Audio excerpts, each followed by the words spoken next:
El día de hoy nos acompaña el virtual congresista Iro Chagua. De hecho, su nombre es bastante criticado, bastante complicado, diría yo, ¿no? Criticado.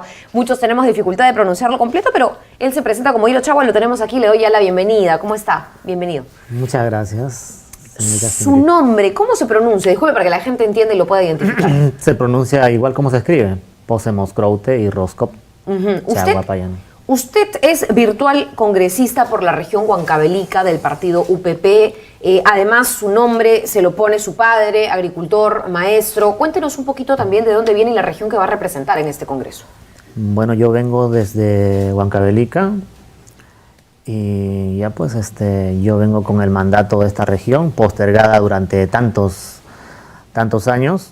Una de las regiones más pobres, además, del país, ¿no? Es la región índices de pobreza, donde prácticamente se ha iniciado el saqueo minero.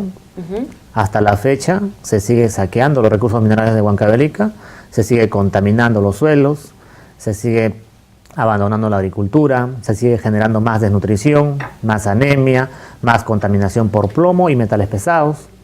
Usted proviene del etnocacerismo, perdóneme que vaya tan a sus inicios, pero ¿cómo es que postula por UPP?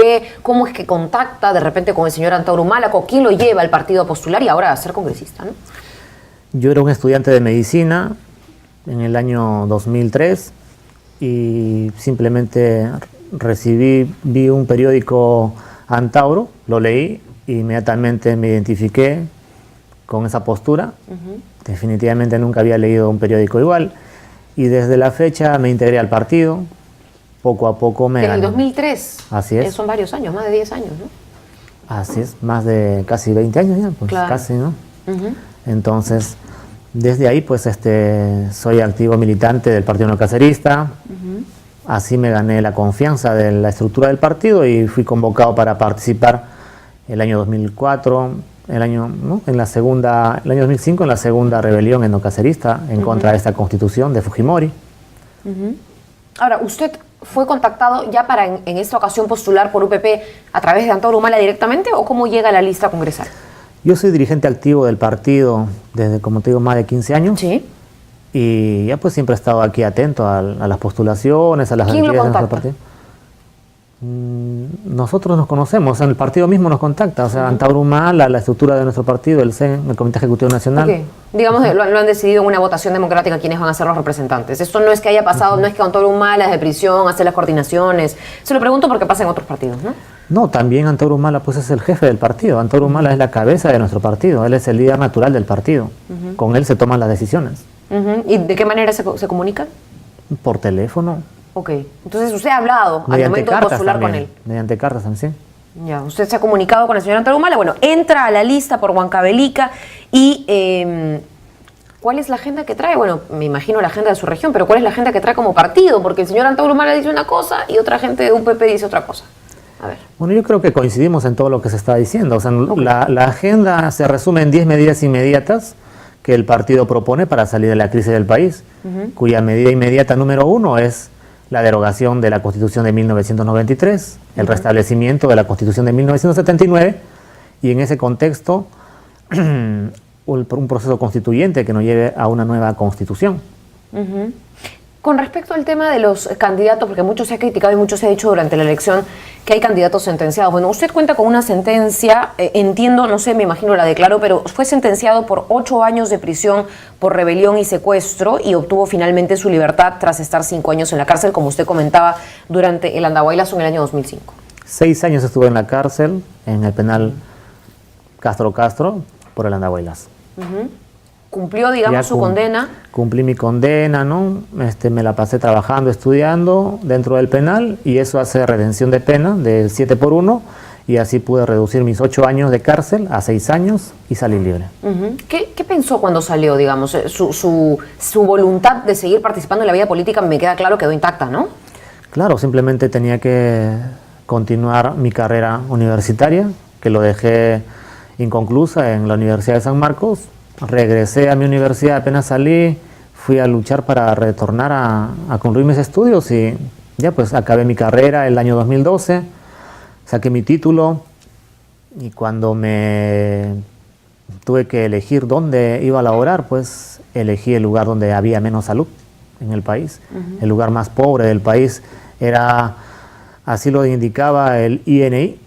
Anchonga era el distrito más pobre del país y hacia ahí me dirigí a ejercer mi carrera de médico y desde ahí estoy en Huancavelica luchando por la salud.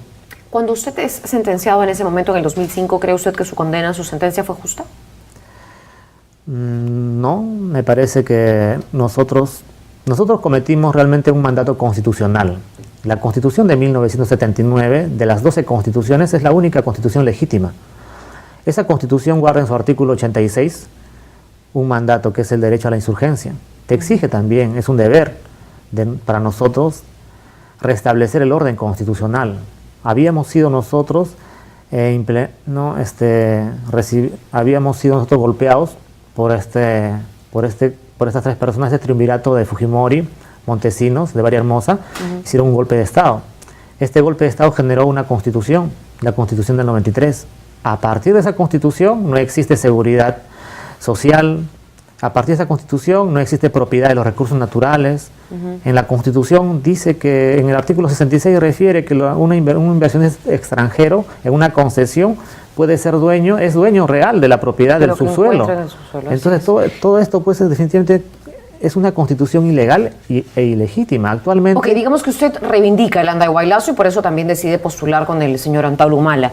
Claro. Una de las cosas que ocurre luego, porque usted me cuenta que después de esa sentencia se reincorpora, sigue su vida académica, culmina sus estudios y empieza a trabajar, pero en el año 2012 también se lo involucra en la quema de un local del PRONA. Gente en Chacapunco, ¿no es cierto?, rociaron aceite y quemaron el local del PRONA porque había alimento en mal estado, etcétera.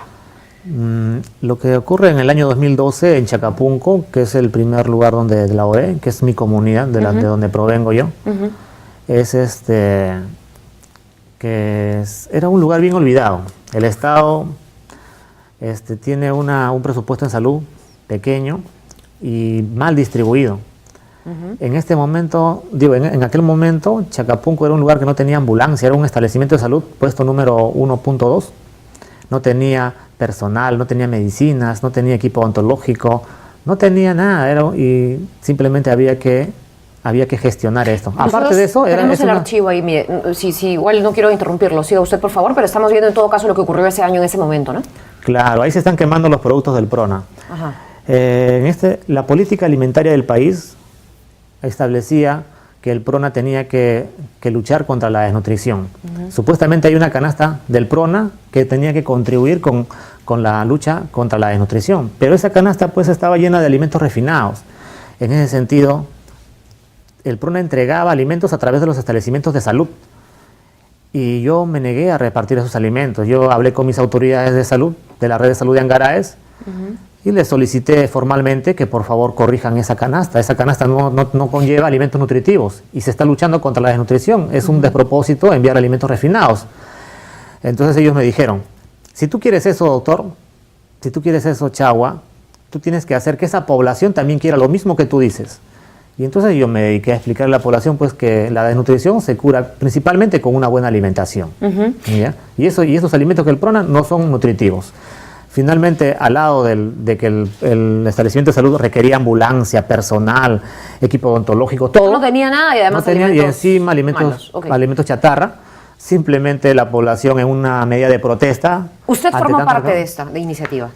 Claro, yo he sido pues quien ha gestionado en papel y también... Entonces, mi consulta es la siguiente, porque más allá de lo que podamos opinar sobre este episodio en concreto, porque yo también entiendo, y habiendo visto la realidad del país, entiendo también la indignación de muchos peruanos que deciden tomar, en fin, digamos, justicia por sus propias manos, en este caso, quemando ese tipo de aceite, ¿no? Haciendo esta actividad en común. Pero mi pregunta es, usted ahora va a ser congresista de la República. Entonces, está claro que como congresista de la República no va a ir pues a quemar aceite, va a ir a gestionar a que ese local, eventualmente si usted encuentra, inspecciona en Huancavelica otros locales, pueda ser reabastecido. ¿O es que va a continuar este tipo de manera de solucionar las cosas? No sé, le pregunto.